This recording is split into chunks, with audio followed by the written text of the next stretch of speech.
Hello दोस्तों, स्वागत करता हूं आपका एक बार फिर से अपने यूट्यूब चैनल आरके क्लासेज में। दोस्तों बहुत शानदार टॉपिक मैं लेके आया हूं आज।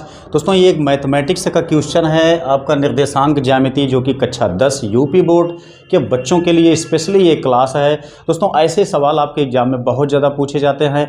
हम केवल इस समय उन्हीं सवालों पर फोकस कर रहे हैं जो आपके एग्जाम में ज़्यादा से ज़्यादा पूछे जाने की संभावना होती है। हमेशा से दोस्तों ये क्वेश्चन पूछे जा रहे हैं। संभावना यही है कि 2023 में या इसके बाद के जो भी एग्जाम होंगे, संभवतः ये क्वेश्चन आपका हमेशा उठाया जाएगा। ठीक है, तो आइए यहाँ पे देखते हैं क्वेश्चन क्या दिया गया है। बहुत आसान तरीके से इसको हम लोग समझने की कोशिश करेंगे। तो क्वेश्चन में दिया गया है दोस्तों, एक समचतुर्भुज का क्षेत्रफल ज्ञात कीजिए जिसके शीर्ष इसी क्रम में दिए गए हैं। ठीक है, यहाँ पे ध्यान देंगे, समचतुर्भुज दिया गया है। ठीक, समचतुर्भुज में हम लोग जानते हैं कि सभी भुजाएं जो होती हैं वो समान होती हैं। यहाँ पे हम देखेंगे। ठीक है, तो ये समचतुर्भुज दिया गया है। सबसे पहले हम डिजाइन करते हैं एक समचतुर्भुज। यहाँ पे आप देखेंगे तो इस तरीके से ये बनेगा आपका समचतुर्भुज। यहाँ पे दोस्तों हम भुजाओं को हम ए बी सी से, यानी कि इनके शीर्षों को ए बी सी से हम दिखा देते हैं। जैसा आपसे कहा गया है कि क्षेत्रफल ज्ञात कीजिए जिसके शीर्ष इसी क्रम में दिए गए हैं। जैसे ये आपका लिया गया है, यहाँ पे बिंदु ये है, ये, वैसे हमको इन बिंदुओं को यहाँ पे पुटअप करके चले जाना है। उसके बाद हमको यहाँ पे इसका क्षेत्रफल निकालना है। ठीक है, तो हम इसका कॉन्सेप्ट भी देखेंगे जिससे कि आप लोग जल्दी इसको भूल ना पाओ। तो सबसे पहला काम ये है दोस्तों, जो बिंदु यहाँ पे दिया गया है, हम इस त्रिभुज के शीर्षों पे इन बिंदुओं को पहले पुटअप कर देते हैं।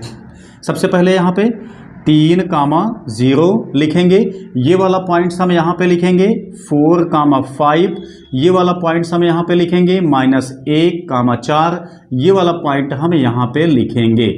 ठीक है, तो ये सभी पॉइंट्स हमने यहाँ पे स्थापित कर दिया है। अब दोस्तों सवाल ये आता है कि समचतुर्भुज का क्षेत्रफल कैसे निकालें, क्या इसका सूत्र होता है। ये आपको याद रखना बहुत आवश्यक है, तभी आप समचतुर्भुज का क्षेत्रफल इन बिंदुओं की सहायता से निकाल पाएंगे। तो दोस्तों यहाँ पे देखिए, समचतुर्भुज का क्षेत्रफल क्या होता है, उसका सूत्र मैं आपको यहाँ पे बताता हूँ। समचतुर्भुज का क्षेत्रफल देखेंगे तो सूत्र इसका दोस्तों क्या बनता है, ये बनता है 1/2 गुणे दोनों विकर्णों का गुणनफल। ठीक है, दोनों विकर्णों का गुणनफल, ये होता है आपका सूत्र। मतलब ये हुआ कि आप यहाँ पे देखेंगे तो आपके पास दो विकर्ण यहाँ पे बन के आएंगे। जैसे ए सी को हम मिला देते हैं तो एक विकर्ण आपका हो गया ए सी। वैसे हम यहाँ पे बी डी को मिला देते हैं तो एक विकर्ण आपके पास यहाँ पे हो जाता है बी डी। ठीक है, तो सूत्र आपका क्या बन जाएगा, यहाँ पे क्षेत्रफल को जानते हैं कि डेल्टा से दर्शाया जाता है। क्षेत्रफल डेल्टा इक्वल ये बनेगा आपका 1/2। यहाँ पे विकर्ण आपका ये क्या है, AC दिया गया है। वहीं पे ये वाला विकर्ण आपके पास क्या है, ये BD दिया गया है। ठीक है, तो ये आपका फार्मूला बनेगा। अब यहाँ पे देखने के बाद आप लोग समझ सकते हैं कि यहाँ हमको सवाल लगाने के लिए किन किन चीज़ों की आवश्यकता पड़ेगी। यहाँ पे दोस्तों AC की आवश्यकता पड़ेगी, BD की आवश्यकता पड़ेगी। तो AC सबसे पहले हम निकाल लेते हैं, उसके बाद हम निकालेंगे BD। जब AC और BD पता हो जाएगा तो हम आसानी से इस सवाल को सॉल्व कर सकते हैं। तो सबसे पहले हम AC निकालेंगे। AC निकालने के लिए दोस्तों हमारे पास सूत्र क्या होगा, दो बिंदुओं के बीच की दूरी हम लगा देंगे, AC हमारा ज्ञात हो जाएगा। तो आप लोग जानते होंगे सूत्र क्या होता है, x1 - x2 का होल स्क्वायर प्लस में y1 - y2 का होल स्क्वायर। ये होता है दोस्तों दो बिंदुओं के बीच की दूरी का व्यंजक। तो हम लोग क्या काम करते हैं, यहाँ पे सभी मान पुटअप कर देते हैं। तो यहाँ पे जब AC के लिए आप चलेंगे तो इस वाले को आप मानेंगे x1 y1, इस वाले को आप मानेंगे x2 y2। तो बहुत सिंपल है, सारे वैल्यू को आपको यहाँ पे पुटअप करना है बस। तो देखेंगे तो AC इज इक्वल बन के क्या आएगा आपका, x1 के स्थान पे देखेंगे तो यहाँ पे 3 है, x2 के स्थान पे आप देखेंगे तो -1 दिया गया है। सूत्र में भी आपका माइनस है, वहाँ पर भी मान आपका माइनस दिया गया है।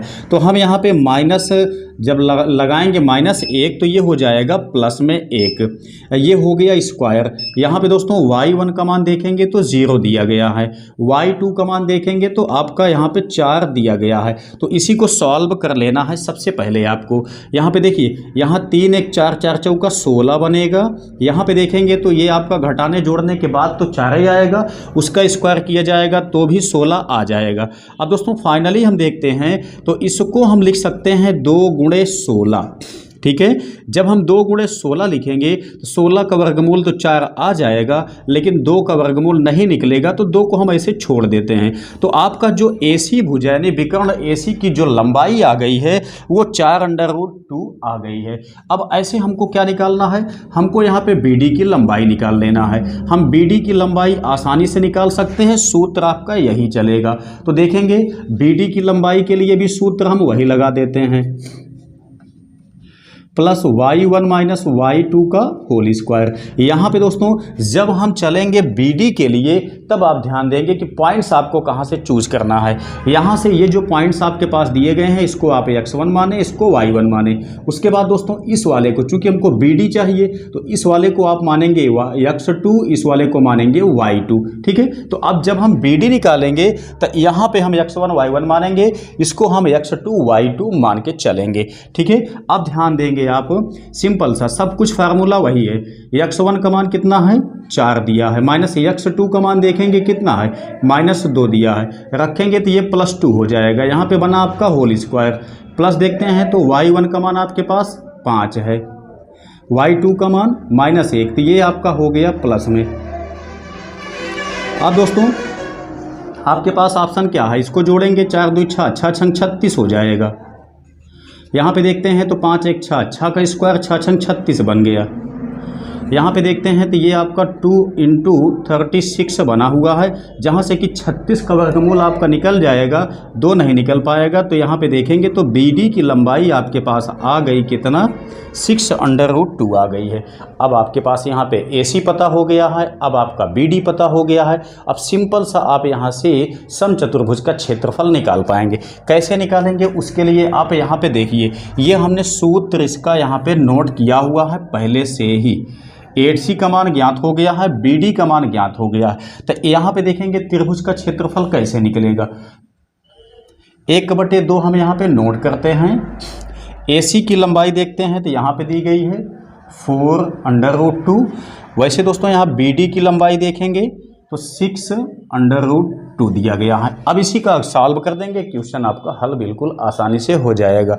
यहाँ पे देखेंगे क्या होगा, देखिए 2 से इसको हम काट देते हैं, 2 दूनी 4 ये हो गया, 6 दूनी 12 ये आपका हो गया।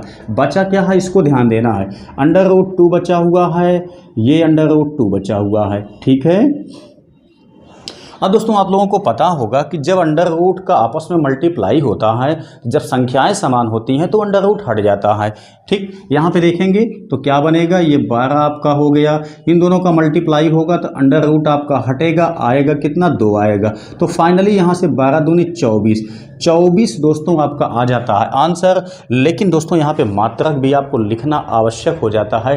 तो मात्रक आप क्या लिखेंगे, ध्यान देंगे, क्षेत्रफल आपसे पूछा गया है। क्षेत्रफल के लिए आप लोग इकाई में ध्यान देते हैं तो लंबाई गुणे चौड़ाई होता है, ठीक है। तो इसका जो हम यहाँ पे लिखेंगे, इसका जो मात्रक लिखेंगे वर्ग इकाई लिखेंगे, ये हो जाती है इसकी यूनिट, किसकी, क्षेत्रफल की होती है वर्ग इकाई, वहीं आयतन की होती है घन इकाई, ठीक है। घन इकाई आयतन की होती है और क्षेत्रफल की होती है वर्ग इकाई। इतना चीज़ आप लोग ध्यान रखेंगे। ये सवाल आपकी कंप्लीटली सॉल्व हो चुकी है। उम्मीद करते हैं दोस्तों कि ये चीज़ें आपके समझ में आई होंगी।